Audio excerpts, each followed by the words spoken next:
앞에를 PPT를 보시면 지금까지 예수님께서 30년 동안 사생애를 가졌다면 3년 첫 번째 유월절 첫 번째 전에 예수님은 세례를 받으시고 금식하시고 시험을 당하시고 5 제자를 만나시고 가나의 혼인잔치 첫 번째 기적을 만드시고 니고데모를 만나서 유대인 그를 다시 살리시고 사마리아 여자 수가성을 여자를 카페에서 만나서 변화시키는, 그리고 오늘은 왕의 신하를 고친, 어디에서?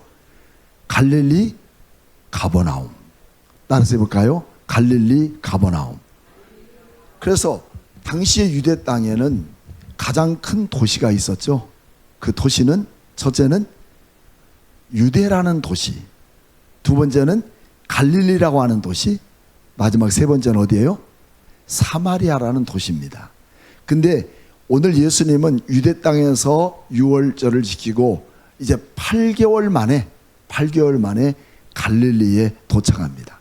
갈릴리에 도착해서 여기에서 가버나움이라고 하는 곳, 그곳에서 놀라운 기적을 일으키시는 우리 예수님을 보게 됩니다. 자, 오늘 말씀은 가버나움 메디칼 센터라고 하는 말씀을 제가 제목으로 적었습니다. 오늘 우리는 예수님의 공생의 기간이 있었던 8번째 말씀을 통해서 함께 은혜를 받으려고 합니다.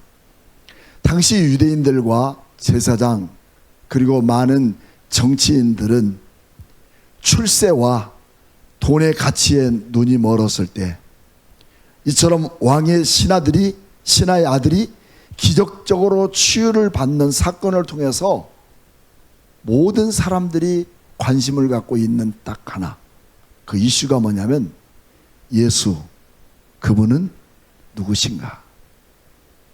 이게 예수님이 6월절 첫 번째 사건을 통해서 마지막 끝까지 4번째 6월절 다 할 때까지 갖고 있는 커다란 이슈인데, 예수 그는 누구신가? 그래서 예수님은 예수가 누구인가를 알고 있고 모르고 있는 그들에게 예수님은 누구신가를 보여주십니다. 오늘 여러분들은 예수님이 누구십니까?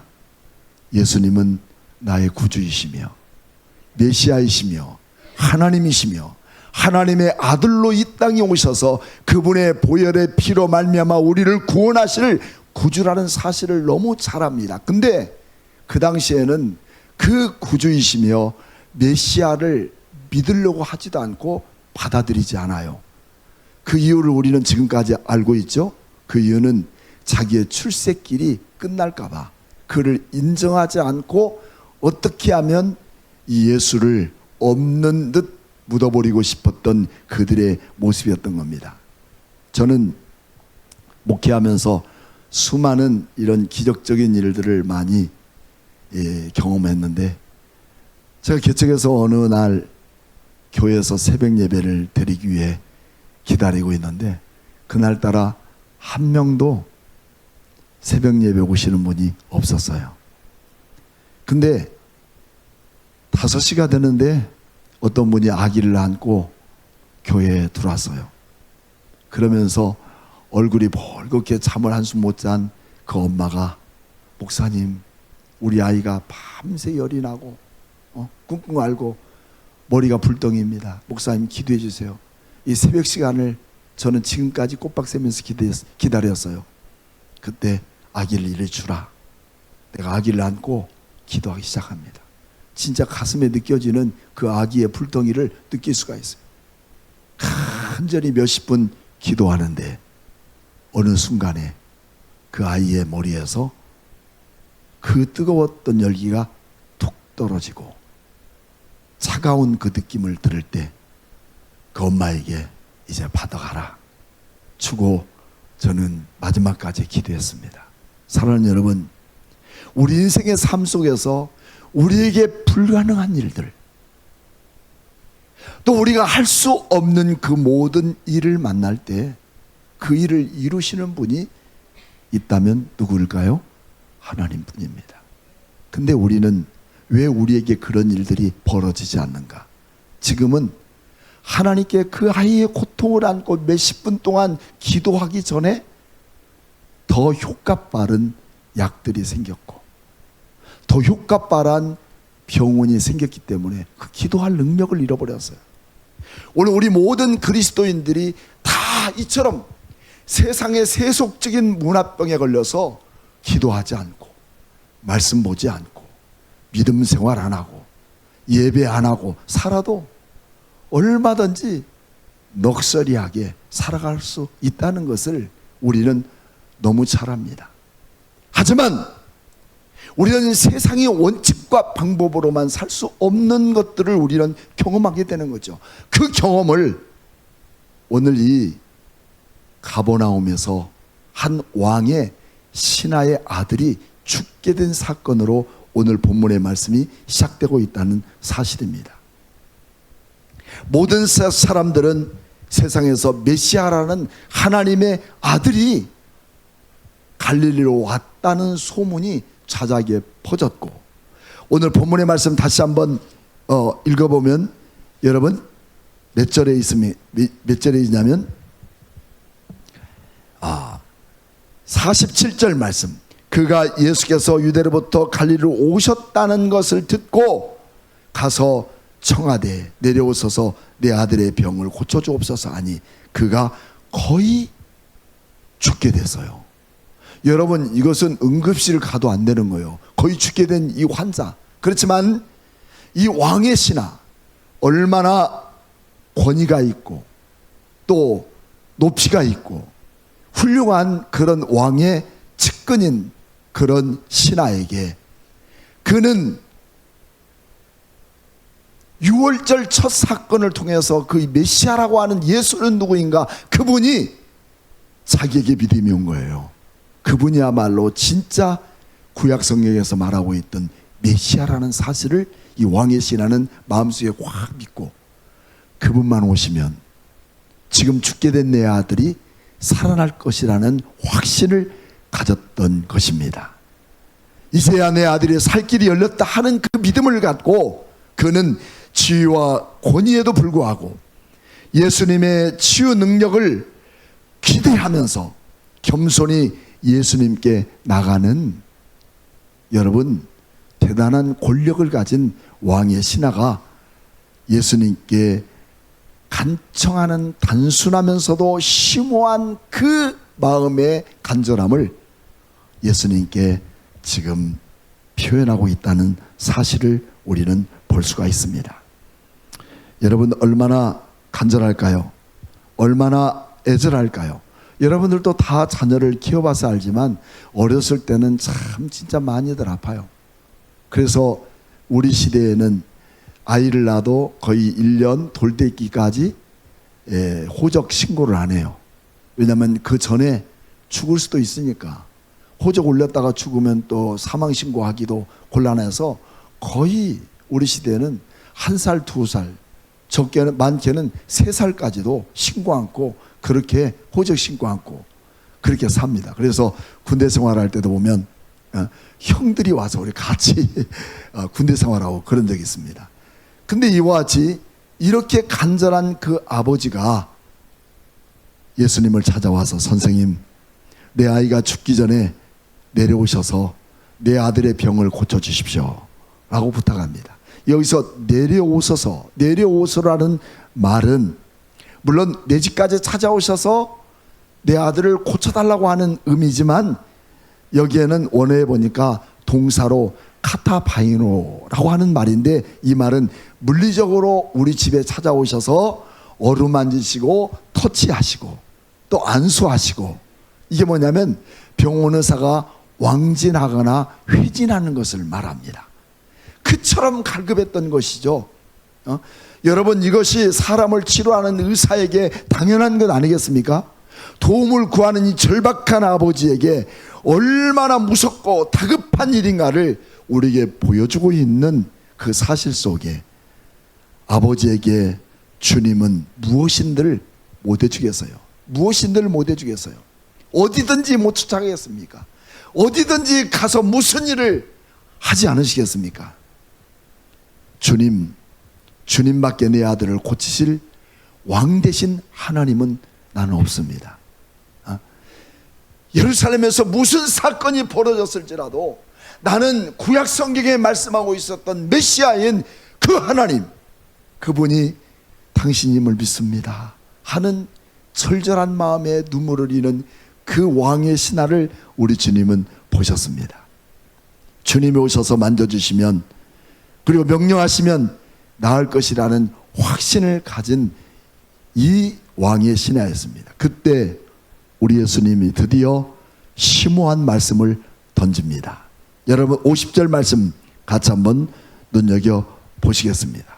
50절 말씀 다 같이 한번 읽어볼까요? 시작. 예수께서 이르시되 가라, 내 아들이 살아있다 하시니 그 사람이 예수께서 하신 말씀을 듣고 믿어 갔더라 말했습니다.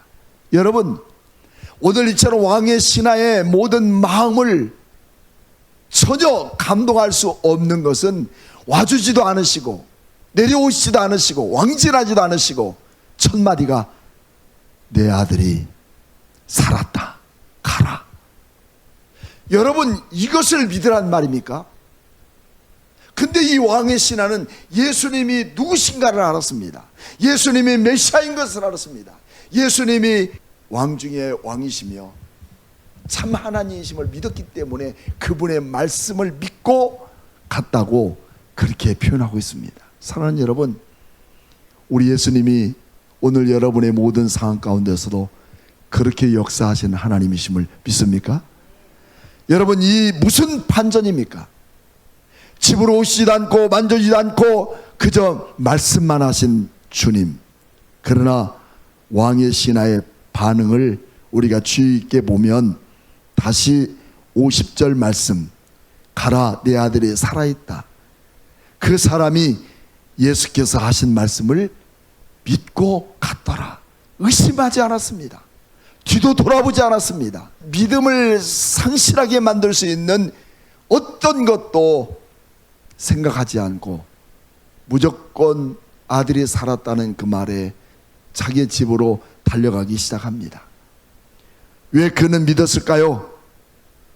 믿은 이유는 유대 종교 지도자들이나 또 바리새인 대상들이 뭐라 해도 자기 앞에 서 있어서 그분이 말씀하신 그분만이 여러분 참 예수님 아닙니까?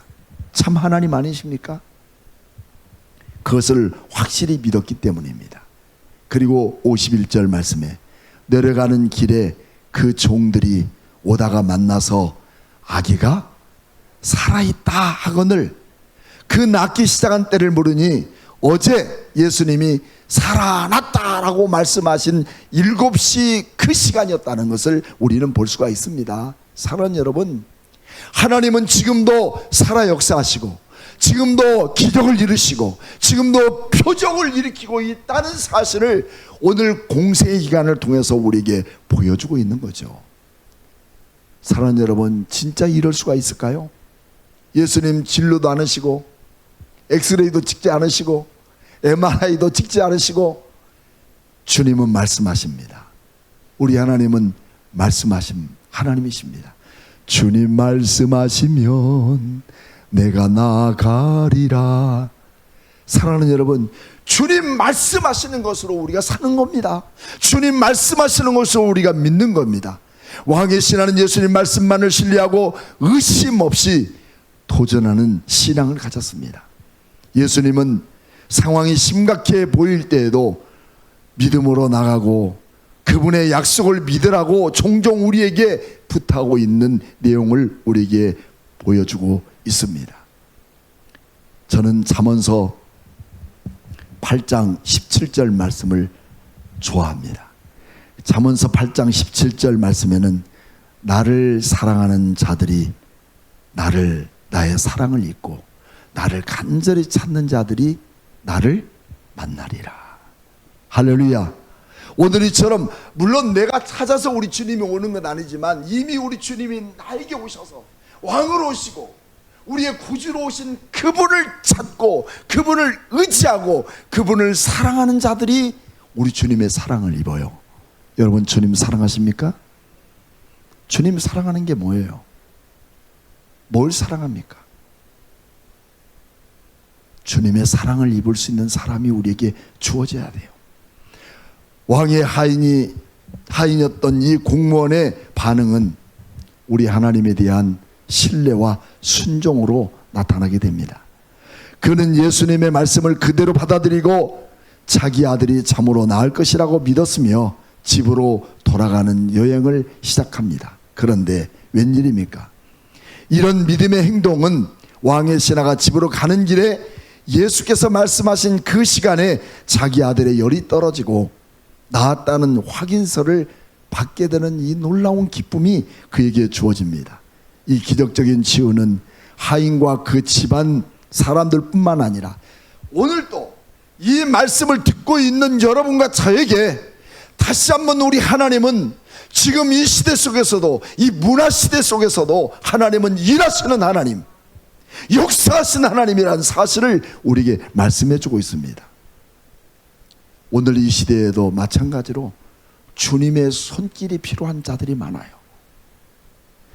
인간이 마치 어쩔 수 없이 죽을 수밖에 없는 존재라는 것을 믿고는 있지만 우리 주님이 나를 고쳐주시고 나를 치료하시고 내게 또 다른 사명을 주실 것이라는 사실을 우리는 알지 못한다는 것이 우리 헛된 믿음인 거죠. 여러분, 이 땅에 와서 우리 뭘 했어요? 뭘 해놓은 게 있나요?